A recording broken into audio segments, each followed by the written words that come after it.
மிக்கேஷி ஜப்பானுக்கு ஒரு பெரிய ஆர்டர் கொடுத்ததோடு மட்டும் இல்லாமல் எங்களோட ட்ராவல் பண்ணி தேன் எப்படி எடுக்கிறோம், இதனால் தேனீக்களுக்கு பாதிப்பு ஏதாவது ஏற்படுமான்னு கூடவே இருந்து கலாய்வு பண்ண ஜப்பான்லேருந்து டைரெக்டாக வந்துட்டாங்க. இங்கே உள்ள தேனீக்கெல்லாம் வந்து பார்த்தீங்கன்னா அந்த தோப்புகளில் வந்து அடையும். இது விவசாய நிலம். அப்படியே இங்கே இருக்கவங்களை எல்லாத்தையும் கடிக்க ஆரம்பிச்சிடும். இங்கே எடுத்துட்டோம்னா திரும்ப ஃபாரஸ்ட்டுக்குள்ளே போயிடும்.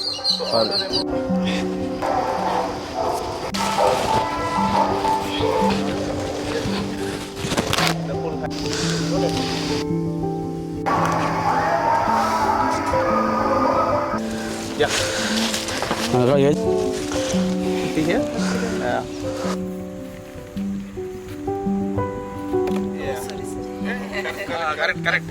Correct. Yeah.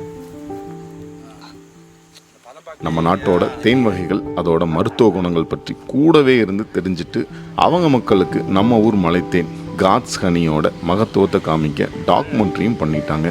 நம்ம ஊர் தேனையும் தேன் எடுக்கும் முறையும் பார்த்துட்டு ரொம்பவே ஹாப்பி ஆகிட்டாங்க. ஃபைனலாக அவங்க நம்ம ஊரில் கிடைக்கிற தேன் மற்றும் இயற்கையான பொருள்களுக்காகவே ஜப்பான்ல ஒரு பெரிய ஷோரூம் ஓபன் பண்ண போறேன்னு சொன்னது ரொம்ப ஹாப்பியா இருந்துச்சு. காட்ஸ் ஹனி ஜப்பான் வரைக்கும் ரீச் ஆக காரணமா இருந்த ஃபாலோவர்ஸ், கஸ்டமர்ஸ் அண்ட் வயலனியன்டஸ் டீமுக்கு ஒரு பெரிய தேங்க்ஸ் சொல்ல இந்த நேரத்தில் கடமை பெற்றிருக்கோம். தேங்க்யூ.